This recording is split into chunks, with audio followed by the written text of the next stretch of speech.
Hey everyone, and welcome back to the channel. Have you ever worked with a spreadsheet or database that looked like a tangled mess? Data duplicated everywhere, updates causing headaches, and just a general feeling of chaos? Well, you're not alone. Today, we are diving into the world of data normalization, the secret weapon to transforming data that is messy into a well organized, efficient system. So, what exactly is data normalization?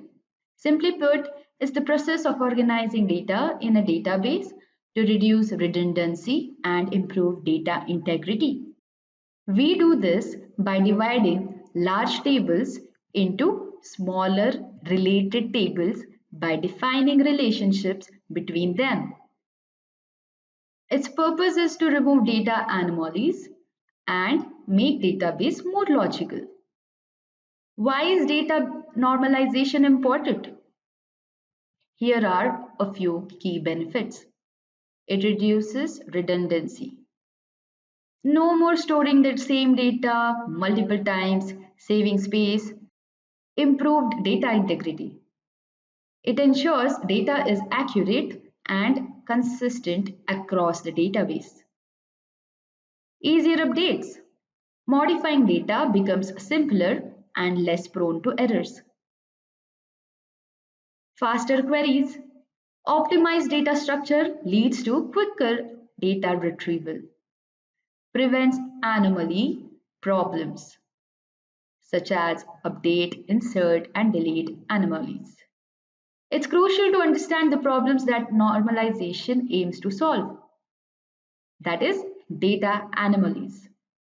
These anomalies occur when data is poorly organized, leading to inconsistencies and difficulties in maintaining the database. Here's a breakdown of the three main types of anomalies. First, insertion anomalies. An insertion anomaly occurs when you cannot add new data to the database without also adding unrelated data.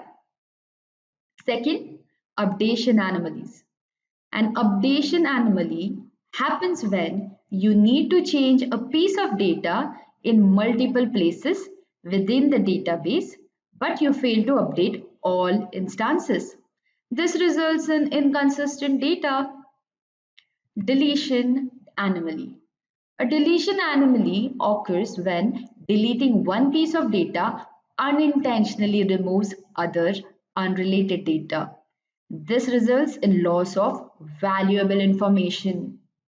In a sense, anomalies are symptoms of poorly designed database, and normalization is the cure.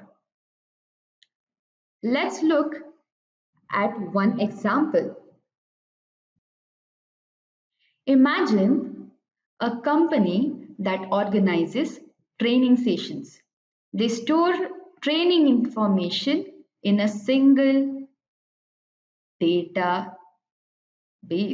Here we have the Excel sheet, which is poorly structured. We can see problems like John Smith's name and J. Doe's names and areas are repeated. We can see an updation anomaly. If John Smith's area changes, you must update multiple rows. Insertion anomaly can be seen here as adding a new trainer requires creating a dummy training session. Deletion anomaly can also be seen here.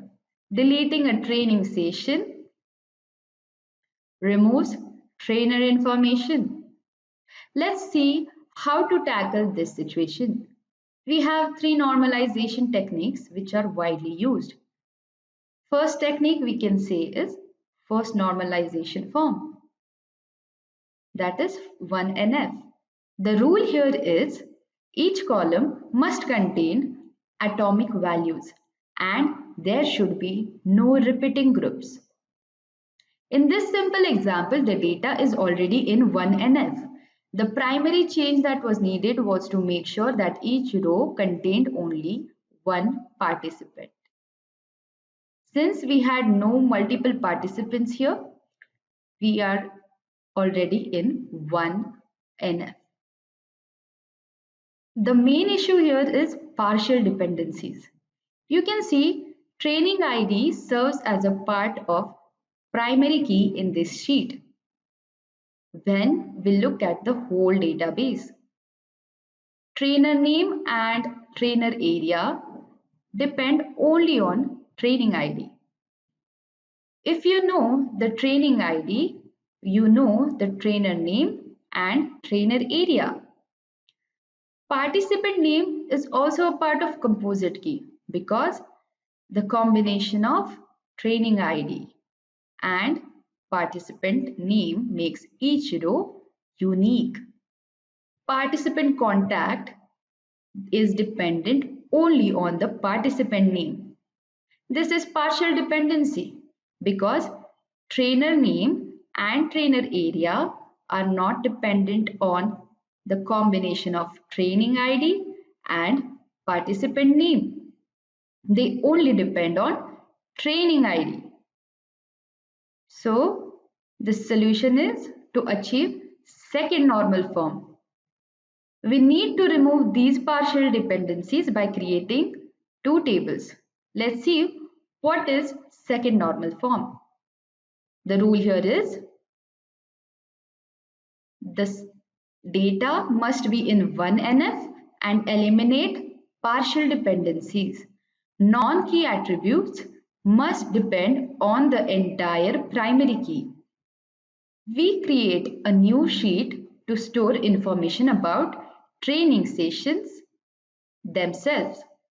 This table now stores information that solely depends on the training ID, which means training ID column will be our primary key. We have already discussed the concept of primary key and foreign key in the previous video. You can find the link of that video in the description box. Second table consists of participants information. We create a new sheet to store participant information. This table stores information that depends only on participant name. That is, participant name is our primary key. We can now use these two tables and create a linking table to show which participant attended which training session.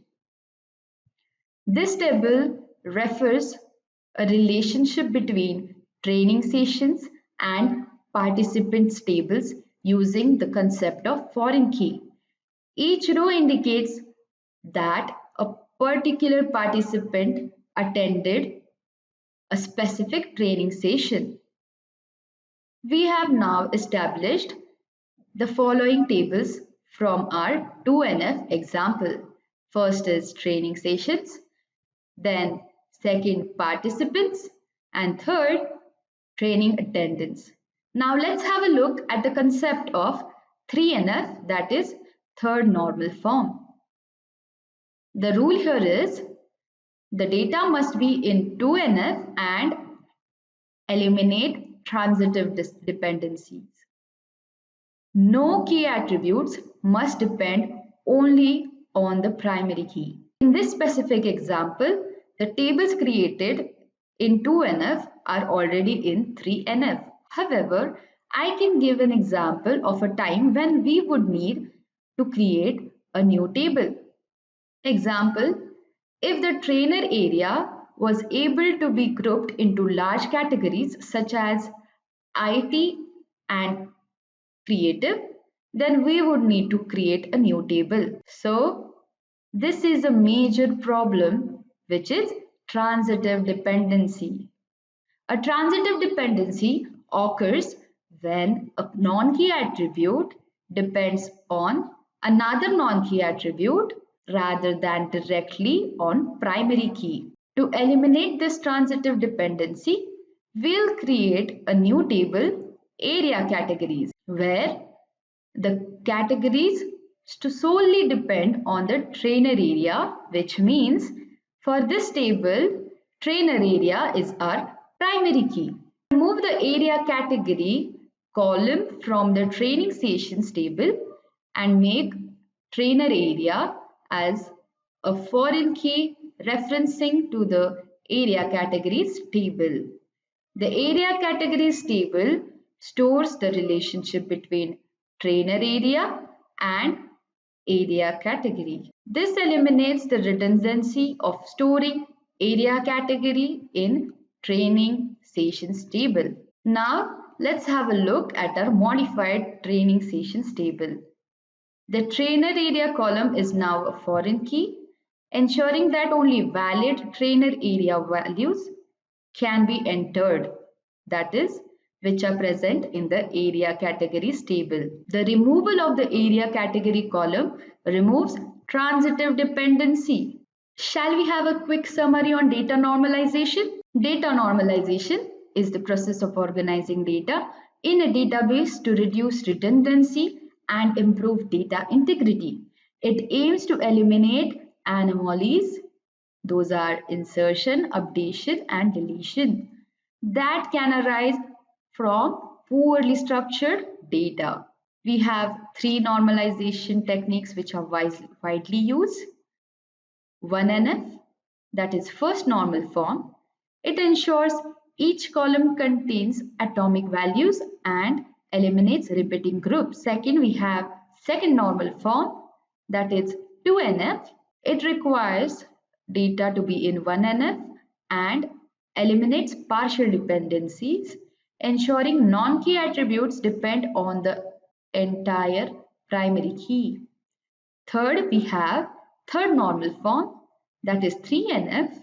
It requires the data to be in 2NF and eliminates transitive dependencies, ensuring non-key attributes depend only on the primary key.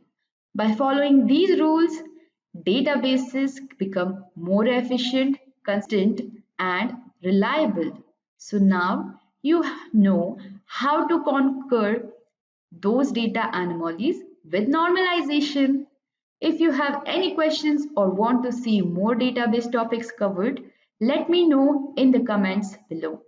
Don't forget to like this video, subscribe to the channel, and share it with anyone who could benefit. See you in the next one.